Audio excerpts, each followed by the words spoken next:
Hi, everyone. Teri Wellbrock here, the Healing Place podcast. Just wanted to take a moment before today's episode.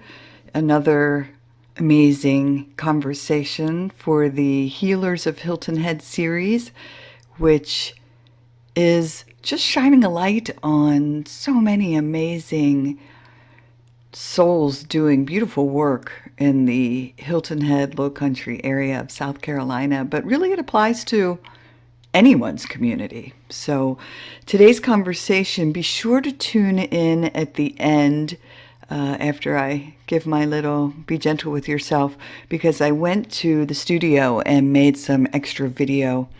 And so I'm going to add that in.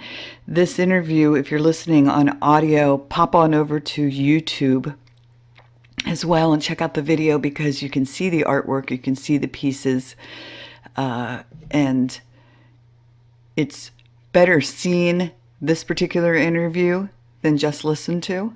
I appreciate you listening in. But yeah, if you have an opportunity to pop onto YouTube and check out the video as well, especially as I walk around the studio and add that bit into it. So enjoy today's episode. Wonderful, wonderful, wonderful. Welcome, everybody, to the Healing Place podcast. I am your host, Teri Wellbrock. And this is another round of the Healers of Hilton Head series that I'm so excited to be presenting to everybody.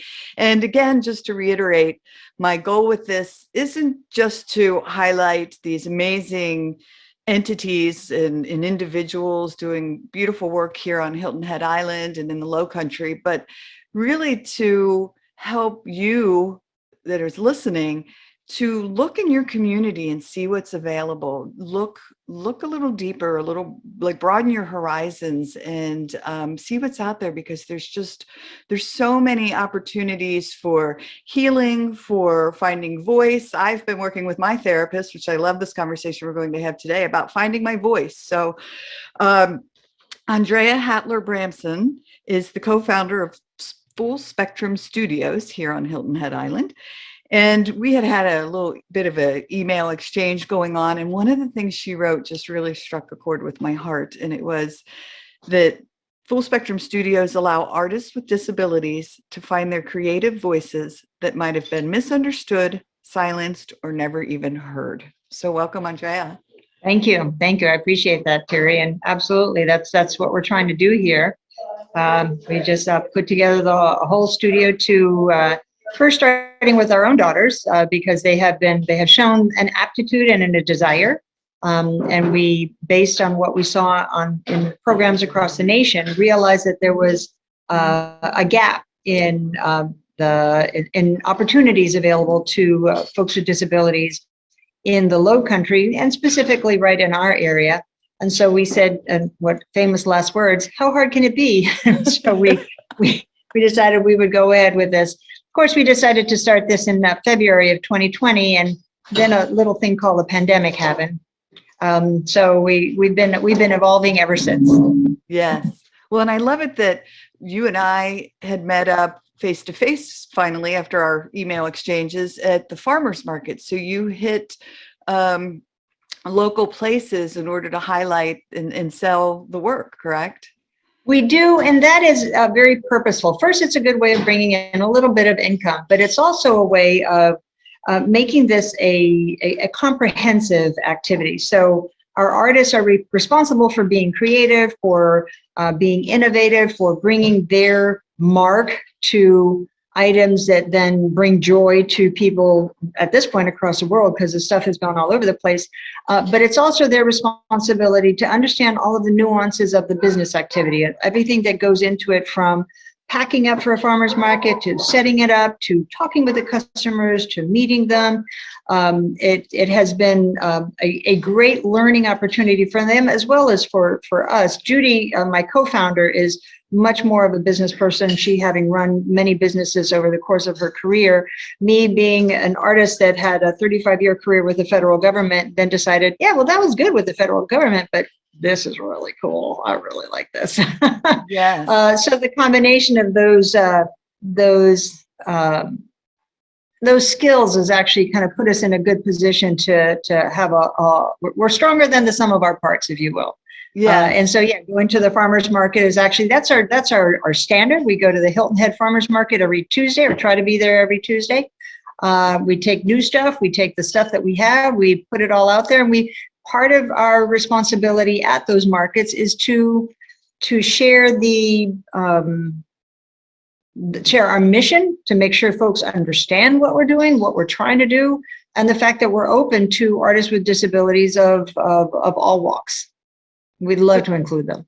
Yeah. So people, if someone comes across you and says, "Oh, I have a child that would love to benefit from this," they can then come join the studio?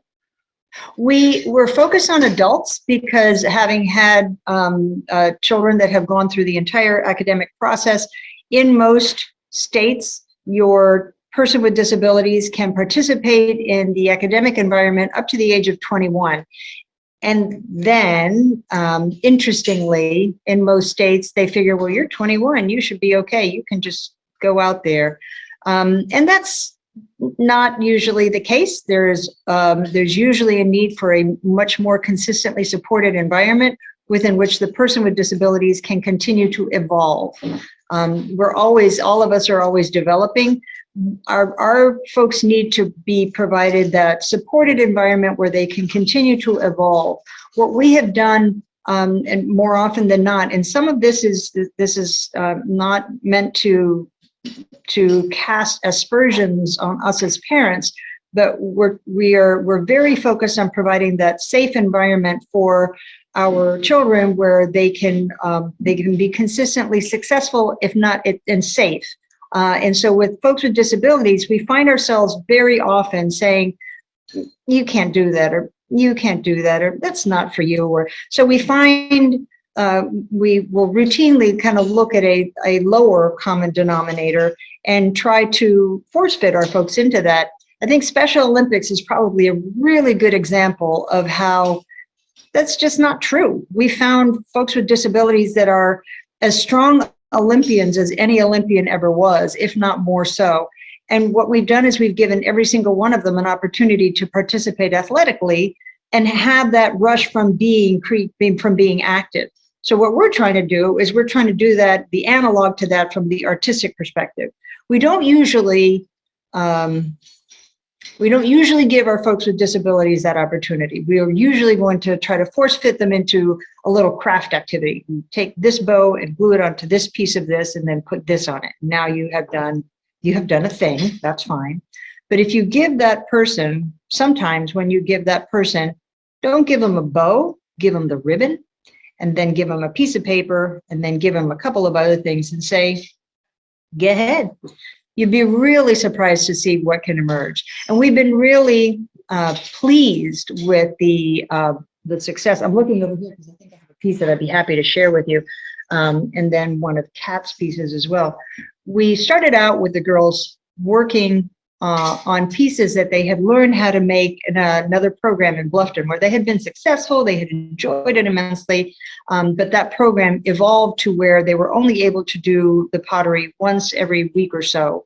And so that full-time investment into the activity was not something that was happening. What we did when they started here is they started making dishes, and so you can see some of these things behind me, things like this nice little soap dish, things like this, and they were fine, they were doing the right things, but it got to the point where one day they kind of both just shut down. They said, "No more soap dishes. I don't want to do another dish." We said, "Well, I don't know, what do you want to do?" And we just put a piece of clay in front of them, just a flat slab rolled out piece of clay in front of them. And they started drawing on that clay, and they started creating on that clay. So something like this is what started to come out. We would give them a piece of raw clay. This was, imagine this wet. And Kat has an affinity, Kat, Judy's daughter, has an affinity for mountains and hot air balloons. And she just started drawing mountains and hot air balloons. And we're like, "What?" And she's like, "Just have a thing for mountains and hot air balloons." We're like, "Okay." So when something like this starts to emerge, we realize that we're well past this. And to give her the chance to create that is really exciting. Then to give her the chance to do something like this is even more exciting. Yeah. So this is a piece that she started with a free-form exterior. This was all kind of cat do a draw. So she did the whole thing, and then she started filling it in. And first she did the scoring in clay. And when this was dry, it was fired to bisque. And then all of these colors are put on with underglazes.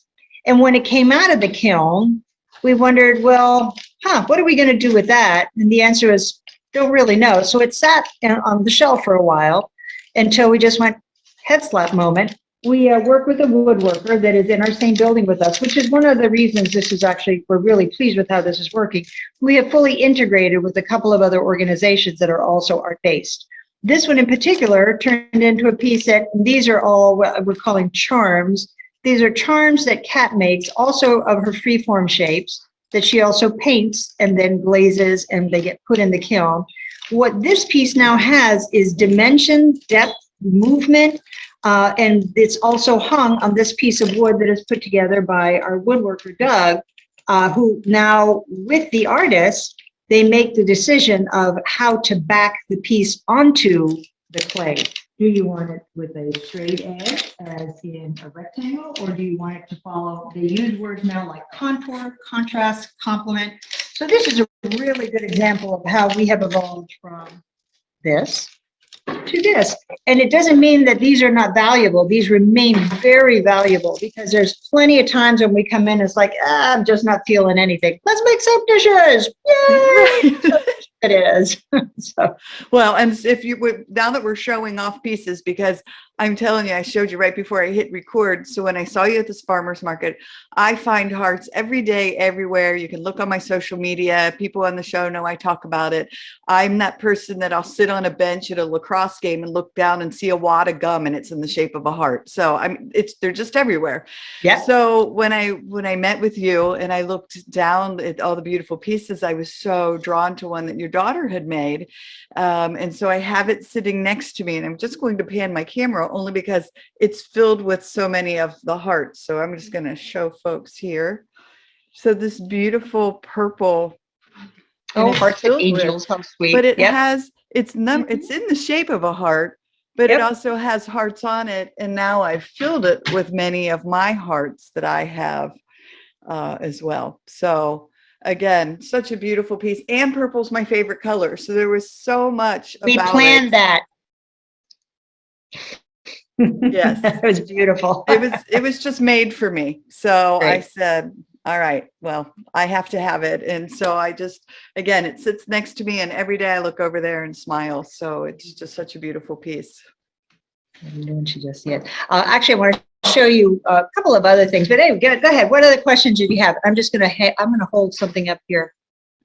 Oh, yeah. Oh, that's amazing. So Victoria's been drawing for years, and for whatever reason, at some point decided that big lips and eyelashes were the way to go. So this is a piece that Victoria did with 2 layers of clay with a full face. And this is a kind of thing that takes a little more from the creation. Oh, thank you, ma'am. From the creation perspective, I have my own Vanna here. She keeps bringing me things. I love it. This is actually something that just came out of the kiln that Victoria finished. And this is for her first cousins once removed. So these are her cousin Katie has 3 children, and their names are Wells, Hattie, and Rose. And this is actually a form that we kind of came up with within a few months of us being here. We started making what we call lanterns. And the lantern is meant to just hold the light inside. And we made platters for them at some point. And this in particular, she decided she wanted to do something for her cousin for her to have all 3 of her children in one spot. So Victoria put this whole thing together, and it literally came out of the kiln this morning. And we're really pleased with that, with the outcome. That one turned out really nicely. Beautiful. Now, do you have the kiln there on site? We do. Yep. We have everything we need here. We have the kiln, we have a slab roller, we have all the tools and equipment. And that's key to making any environment where you want to provide all the tools for success. There's no guarantee that any of this will work. But unless you provide all of the appropriate tools, you can't expect carpenter to build a house without a hammer. You can't expect an artist to create without the tools in the appropriate environment. So we have provided the appropriate environment. Right over here, this is all of our glazes. We actually have another cart that is also full of glazes. We have underglazes. We have the tools for sculpting. We have tools for scoring, everything that goes with it. Our slab roller is probably a key to everything because it provides a consistent consistent slab of clay that we can use for either building or for making or so that's at the core of it. We don't do hand throwing. We don't do wheel work, primarily because I didn't even know how to do this to begin with. We have a subject matter expert that works with the girls directly and has shown them how to do things from the beginning. She knows how to throw, but we don't have a wheel, and we figured we got a lot going on as it is. So we're just going to kind of leave it at this for now. Yes, beautiful. So now, do you accept donations of art supplies? Do you accept financial donations? We are a 501c3. We have gone through that entire process. We're happy to say we are fully accredited on that realm. One thing we are still working on is to be accredited by our own local Beaufort County Department of Disabilities and Special Needs, DDSN, that with the licensing would allow us to accept state funding from folks that would come to us. Right now, we are just a private pay location. And in fact, this is one of the things that has been a little disconcerting. We were just ready for, oh, they're going to be beating the doors down. People are going to come flocking to us, and we can't wait for that to happen. And it hasn't. It's been a little disappointing. And a little surprising because we thought it was obvious. We thought that it was, we see these programs across the nation that are incredibly successful, from California to Pennsylvania to upstate New York to Washington, D.C. We've seen half a dozen of them. They're just taking names. And we have not seen that here. What we have had is a great reception by the community writ large, to include the community of artists. So you'll notice when we speak, we talk to the fact that we are a program for artists with disabilities. We're not a program for people with disabilities that do art. You start with being an artist. And I think one of the things that has been a little maybe daunting, frankly, is for the family of a person with disabilities to see the level of work that is done and to wonder how that would impact their own person if they don't have that level of success right away. And yeah, it can be disconcerting and disappointing, and that's obviously never our intent. We want to give folks the opportunity to start at whatever level they start at and evolve. And that's not something we usually let our folks with disabilities do when it comes to something specific like art or music or dance or creative self-expression. And that's why we're working so hard at this. Yes, and I love that. I love that approach because truly, my sister's art, this angel painting right here, for those looking at it, my sister painted that, and you can't see it, but it's glittery gold angel wings, and so she painted that angel for me, and she's incredibly talented. I cannot draw a stick figure where people are like, "What is it?" I mean, it's just my artistry is writing and the other realms. So yeah. But a friend had invited me to a painting class one time, and I was like, oh my gosh, all right, I'll go. But I ended up, being able to. So with some guidance and with some help, I painted a sunset coming through a forest, and it actually looked like a sunset coming through a forest. And I was like, yes. So yeah, I mean, being able to start at this place and then evolve and allow, like you said, your expressive voice, your creative voice to come forth. Just what a beautiful, especially if they haven't had that opportunity before. Yes, exactly. Yeah, exactly. Wonderful. So now can they sign up for classes, or do they just we don't have so much classes? And, I appreciate the question because our intent and the programs that we visited had established communities of folks that came in every day, did their work, and then left. We figured, okay, that's what we'll do. But we're pretty much at the point of realizing that we have to broaden our outreach a little bit more. We have advertised in local life. Obviously, we do outreach at the markets and the festivals that we go to. And we got to a point where we're like, how is it we're not having the impact? I think we're having an impact, but we're not having as the success in recruitment that we thought we would have.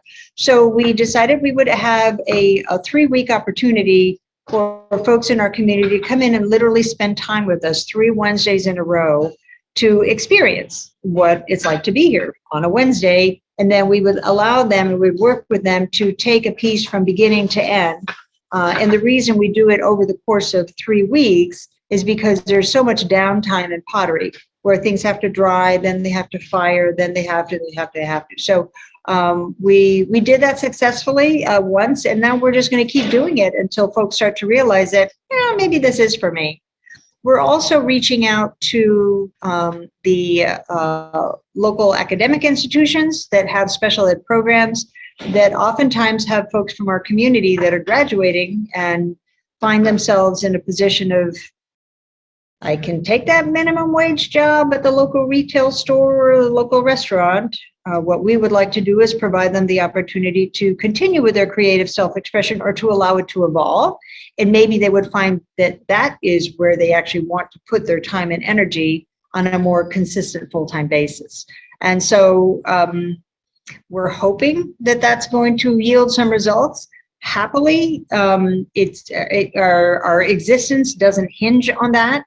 We're happy as we are. We would welcome and love to have additional artists because in this kind of environment, the more folks participate, the more the energy changes, the more they kind of work with each other, they feed off each other. There will be fighting, but there will be also a lot of good exchanges where then they can collaborate on pieces. And that's one of the things that we that collaboration element from the business perspective, from the creative perspective, from the cleanup perspective, from the customer perspective. And as I mentioned, we're in a building with 2 other organizations that are art-based. And when those artists come and go all day, our artists interact with them when they're available, when they're willing. We have painters that at one point we had a painter that was very much at the stage of creativity where she's like, I said, what are you doing? She goes, I don't even know. I said, oh, that's great. Can I have our artists come and talk to you? And she said, yeah, I guess so. That'd be fine.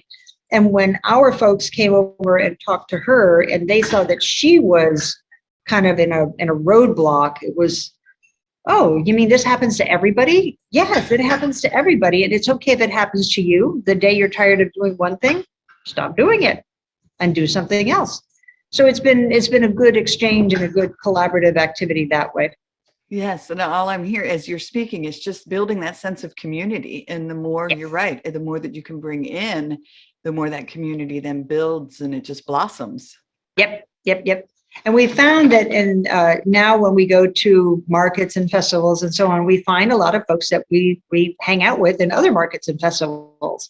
And of note, really, and interesting is that as the community of people with disabilities, as you grow, it's a little insular, and we find a lot of support in each other. We find a lot of resources in each other, and because we get sometimes a little insular, we don't let ourselves look outside of our own community for additional support. We have folks that come in from the outside, drop a bunch of money, and then leave, or come in and help for a few days and then leave. As obviously there are thousands upon thousands, if not hundreds or millions of people that have made working in the community of people with disabilities their life's work, have made careers out of it.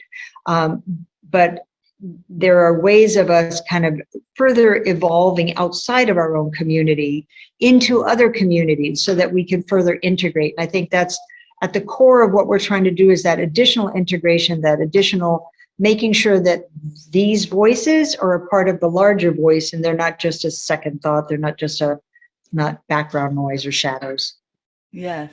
Well, and again, this, looking at the art, I see my sister's piece hanging on the wall and this heart next to me, and they're both just such beautiful treasures and from artists. And that's how I see it, is just, and that's, yes. So being able to get that message out of, Exactly I right. love that it's, artist first. So Yes, wonderful. yes, exactly. Artist first. Yeah. Beautiful, beautiful.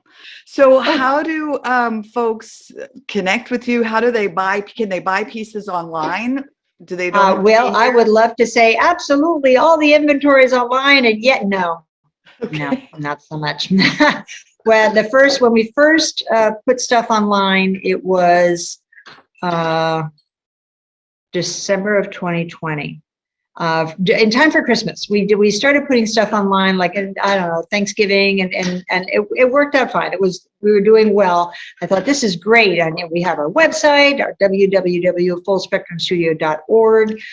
We put all of the stuff on there.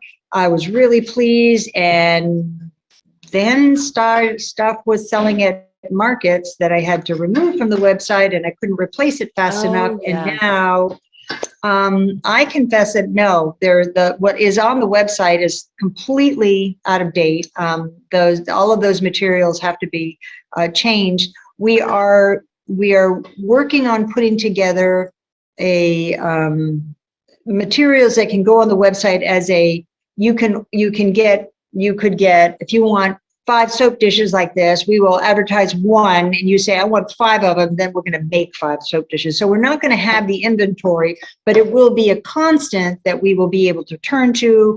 We'll be able to say, we'll have a rainbow of soap dishes, or whatever you want to call them dishes. They can be whatever you want them to be. But we have not been, I'm going to dime myself out, I have not been successful at keeping the website up to date with inventory, because we have been happily so successful in selling things at markets and art shows. Yeah. Well, and I was just about to say, if your inventory is flipping that quickly, that's a really good sign that, Yeah, it's a good problem to have. yes, exactly. And it's actually an indicator of what would really be, that's why we want more artists, because there is a market, there is a gap in what is available in the market, that our artists can create, that nobody else is creating. And if we choose not to allow our artists to produce it, that gap goes unfilled. That voice remains unheard because it hasn't even spoken. So there's on our website, there's a quote by a Chinese artist, Ai Weiwei, that says, expressing oneself is a part of being human. To deprive of a voice is to be told you are not a participant in society. Ultimately, it is a denial of humanity. And when I saw that quote to begin with, it resonated so much because it ties into one of the apocryphal stories that we heard about an organization in Washington, D.C. called Art Enables. And its founder is said to have mused, there's a voice missing from the art community in the entire the Metro DC area. Or from this entire, there's a voice missing. And that, just that harkening back to that creative self-expression, that voice, that sound, that, the funny thing is that the voice is intangible. So you can't put your hands on it. You can hear it and it can impact you. But so if your way of communicating is physical, then maybe what we have to do is to give the opportunity to those whose voice is not currently being heard, for them to actually have that opportunity for that creative self-expression, give that opportunity to evolve. Yes. Oh, I mean, I just love it. And I love what you said earlier, just about, let's not just give them the materials and say, here's how you put it together, but allowing just that expressiveness to come out. And Sometimes it's okay to say that. Sometimes it's okay to say, okay, today we're going to do a craft, and this is what I need you to do, because we need to do 100 of these really quickly. But then also give the opportunity. So, okay, now that you've done this, what would you do differently? So part of our activities here is we have critiques. And critiques are hard in the art community. I mean, when you go into an art class and you have a critique, you're bracing yourself. You know, you either come in with something you know everybody's going to love, or you're coming in with something you know that you're going to hear some hard facts. And we do share hard facts with each other. The coolest part of those critiques is that our artists now are their own best critics, and they're the ones that now look at things and they're like, not feeling it. This is not my best work. So what do we do with that? Bam, that one goes away. Yeah. You know, another favorite part of my piece is that Victoria's name is on the bottom of it. And so, yeah, so each artist has so you know who created it for you. So we have made stamps for each of them. And so on the bottom of your piece, it will have the name of the studio. It says Hilton Head Island, and then it has Victoria's name on the very bottom of it. Yeah. We have, for each of the artists, have a stamp. And then we also have a stamp that is just what we call the studio stamp. And this is just right there. That's a little studio stamp right there. So, Judy, we had a little extra on this one. So one of the things that happens to us when we unload this the kiln, because we haven't been doing this for many years. We've been doing it long enough to where we should know better. There's something called the stilts that you actually put some pieces up on. They're very, very sharp. So 9 times out of 10, or 100 out of 100, thank you, I cut myself on those stilts. So every now and then there may be a little bit of a blood sample on these, which we have to wash off, which is really glazed over. Yeah, we can fix that. We've also made for our artists business cards. So they each have their own business card. And this, again, part of the professionalism is that I expect you to live up to this business card. I expect you to be able to hand it to your customer, make eye contact, even if it's for a fraction of a second, because, you know, some of us are better at eye contact than others. That's okay. Hand the business card, say thank you very much. And so that it's all a part of that responsibility as a human. Yes. Well, I had told you when we met at the farmer's market that my nephew Hunter was diagnosed with Asperger's very early when he was 3 or 4. Wow. At first it was you know, autism, and then eventually that diagnosis shifted. But I remember my sister got him into classes at Children's Hospital, or through Children's Hospital in Cincinnati, which has some wonderful programs. And one of them was a socialization class. And I remember seeing Hunter the next time after he had been through it, and he stuck his hand out and was like, you know, hello, Aunt TT, because they call me TT. And yes, and it was just so very sweet, because he was learning that exact thing, to make the eye contact, to engage in conversation, to ask a question, listen to the answer, and then repeat it back. Like, it was those types of and so just to watch him evolve and learn that process, it was awesome. But I noticed you did it with your daughter when we met, in her engagement with us when I was introduced to her. And yeah, one has to do it, you know, always. Yes. Wonderful. Was there anything else you wanted to share before we are finished for the day? I'm looking at Judy, and we're both like, I'm sure there's something, I can't think of it. Well, I'm swinging by later. I'm going to take some video around your studio, so we can always add that in.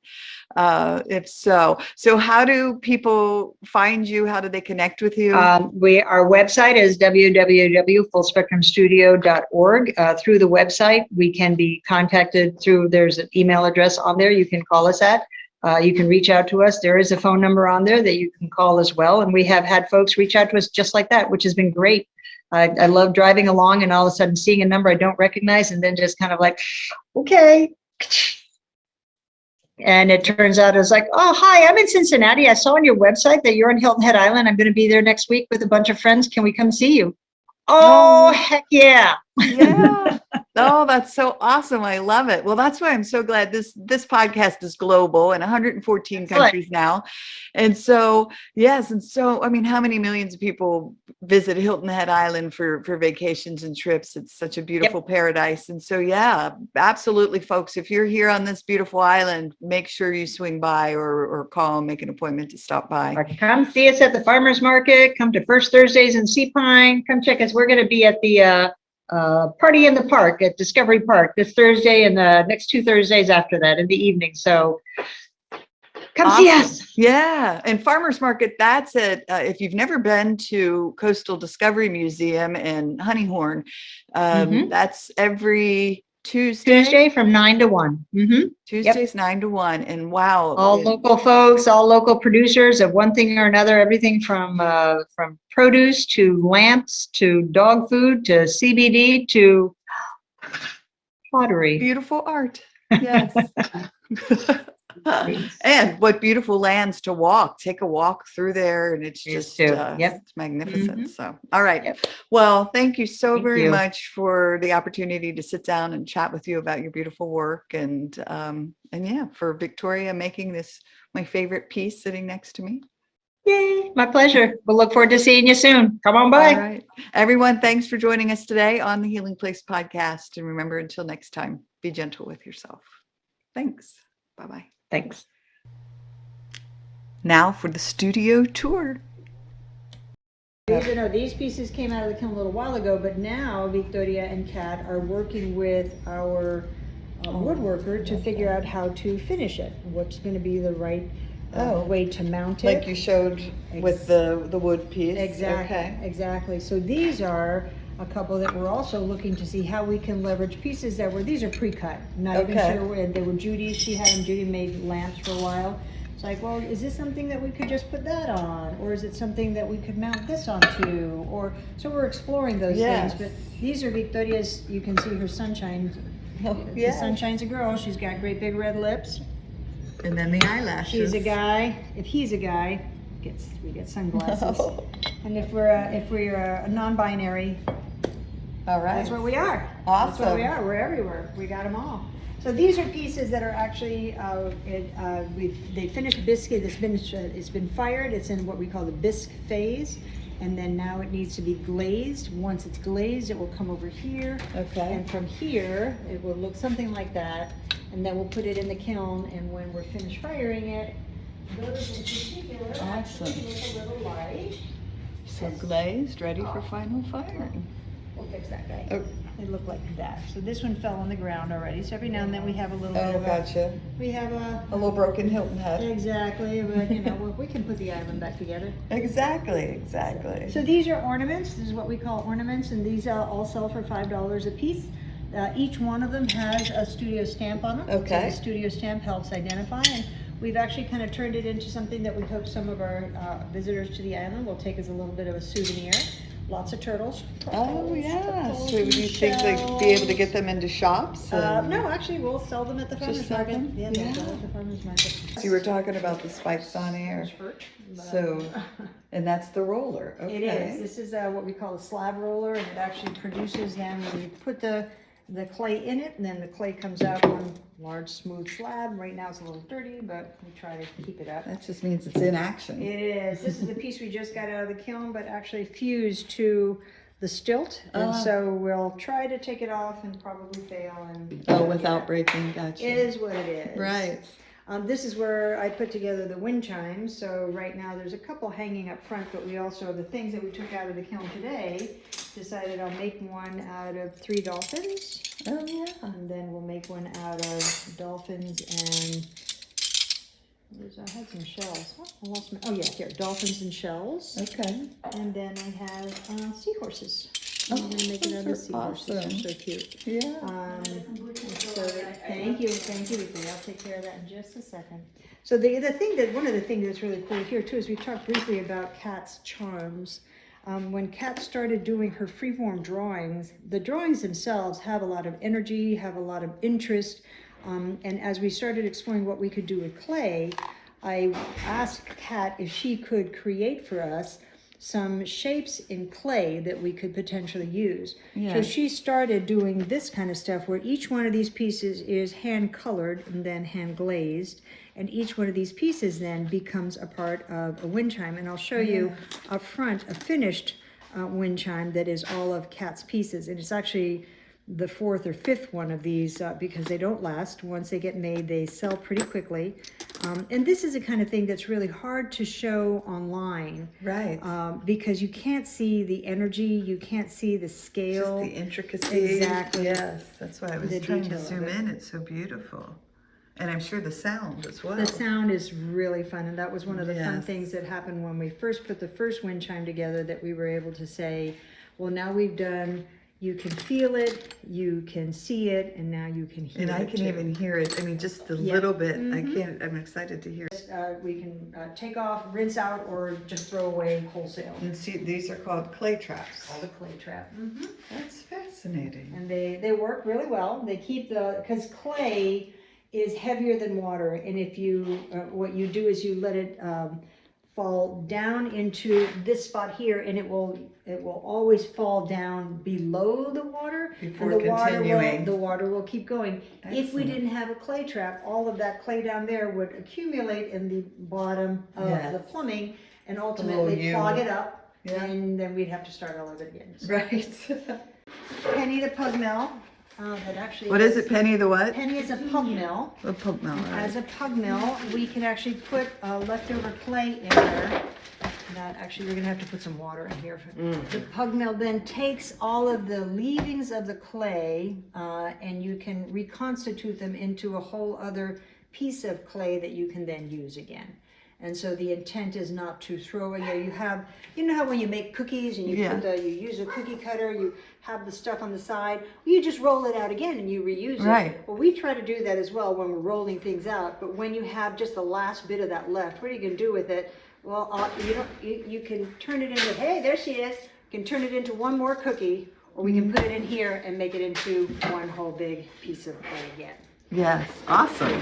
So this was actually our very first request for funding we got from Autism Speaks. They funded it for us. We were really excited about that, and so it's still we love her very much. Yes. Melody. I treasure. She does look like a pig. She She's really funny. does. Yeah. And we decided she's a she, Yes. just because we can. And what is it, Penny?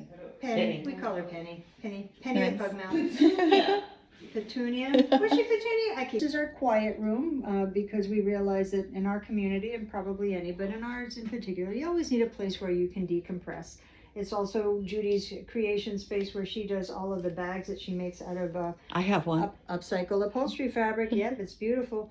But one of the things we've chosen to do in here, and it's gotten a little more chaotic than we might have expected, is we don't have any of the artwork of our artists. We're choosing to place in here only artwork of other artists. Gotcha. So here's a Hummel, there's Bobby Fertig, one of the artists from Beau Art, and now we have Ellen, and this is one of our Kara Artman, does these bottles, and she did this piece.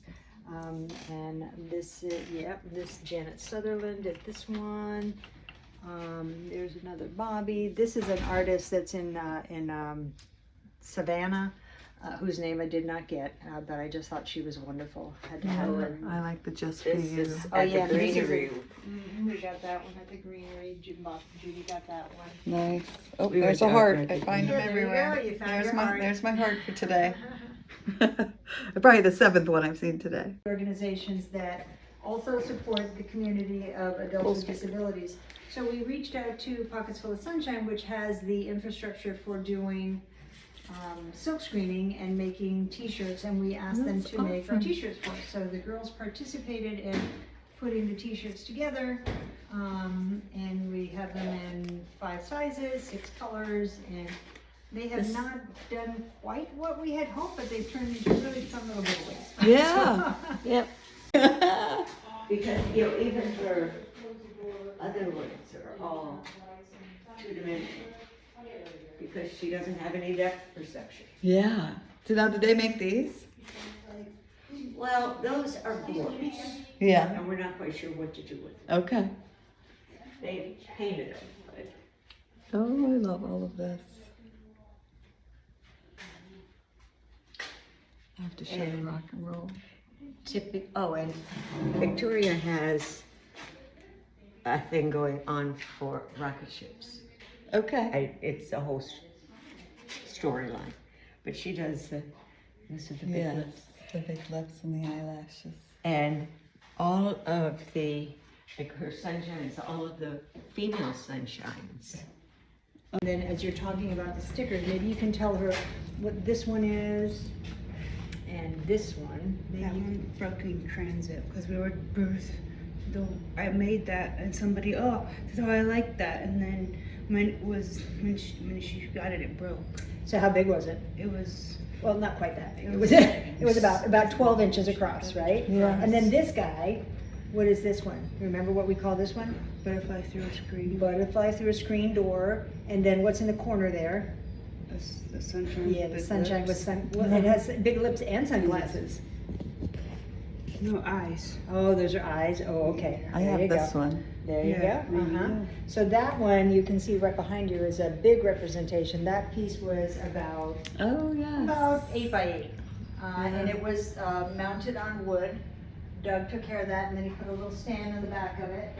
And then we had it sitting on our little entranceway for a while, and Gabby, who works with Crafter with a Purpose, said she looked at it for weeks, and she finally said, I have to have it. Yeah. He said, well, then we have to get you to have it, so that is okay. I could just directly make any of the keys from the mailbox. I don't know who. I don't know whose keys those are, Victor. We'll have to figure that out. They don't fit any door here that I know of, but we'll poke I around. brought them in. See Kat's shapes here. Now, I love wind chimes. Yes, they sound even more beautiful than I had. Oh my God. You said you make it smile. I don't want it because you're probably the only one that's been. He poops. That's amazing. On his wall? so these all of the wood is all reclaimed cedar on that side. And they all sound a little bit different. Yeah. This is just reused pieces of metal and tubing. I've actually found many sources of this. I can't think of Can't anything. think of anything? Okay, that's fine. Except that you were. So you know what, one thing I think you hospital for a could, week that and I haven't decided you had to spoken come about back. is I have not spoken about Kara. Can you give us a few seconds on your experience working with Kara? Let's start with who is Kara?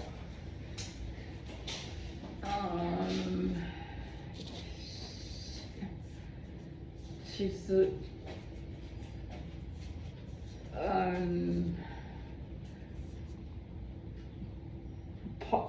potter. She's a potter. Where did you meet her? Pep. I met her at PEP, and she came to PEP, and what was she doing at PEP?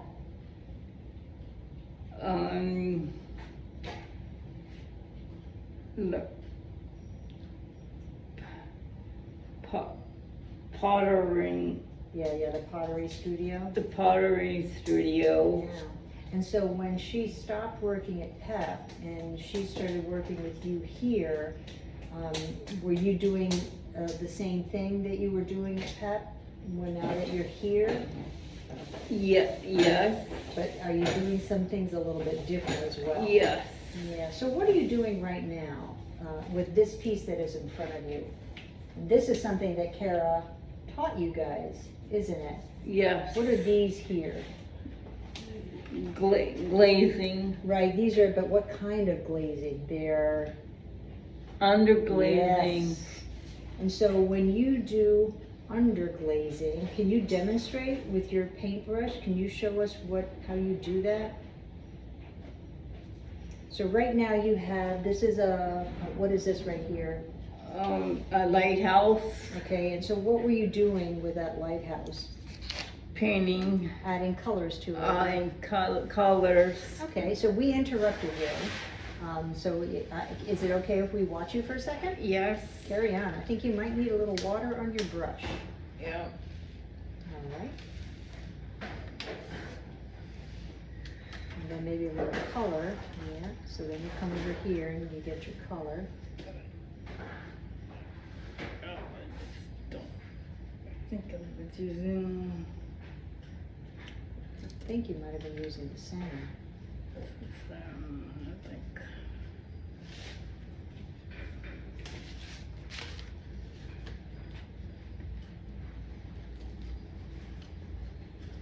And so what part of the underglazing is that you find that works for you so well? What makes it so appealing to you? The coloring, the color, Because you like all of the colors, right? it's all of the colors. And so when you look at a piece, do you think right away, oh, I could do it in a certain way? Yes, So when you saw that lighthouse, what was your first thought? to use all the colors. There you go, exactly. So you're well on your way to doing that. Yes, Okay, so we're gonna watch you put on a little bit more of that color then. yes. I just pick out the colors. I don't even look at the colors. Just happens. It just happened. I just put the colors on them. And this is the truth. I just don't even look. I just put the colors on it. So it just kind of happens. Yes. And just pray that it comes out. So you have a piece that's over there on the newspaper that's finished. Yes. Can you show us a little bit of how you finished that piece? Yes, I do. I would. This is the first side I did. I started the sides, and then I did the front, and then I did the back, and then I did the bird. The words, yeah, and so we might actually come in with that blue and finish filling in those words a little bit more. You think that Yes. would be okay? Yes. Okay, so what we try to do is when we see something that we think we might be able to help Kat or Victoria, we check with them first. First, what you do, sorry. That's okay, go ahead, Yeah. go ahead. Yeah. What were you gonna say? We do the front and the back of each piece 3 times if it's regular glazing, but with underglaze, you can just keep going until you're done. Right, Yeah. When you Nice. feel that you're done and you want to add any more, okay, I'm done, that's it. Yeah, so you guys make that decision. Thank you Yeah. for clarifying. Thank you. Yes. Well, thank you, Kat. I Yes, appreciate thank that. you, Kat, Right? so much. Yeah. Hey, everybody. Teri Wellbrock again. Just wanted to thank you for listening to the episode today and remind you to visit my website as well as the academy.teriwellbrock.com for the courses. But if you go to my website, teriwellbrock.com, you can sign up for my monthly Hope for Healing newsletter, which is also jam-packed with information and strategies and blog pieces and guest blog pieces and links to shows. And just a great space for, again, healing. Thanks for, again, being here and being a part of this healing space. I very much appreciate you. All right. Bye-bye.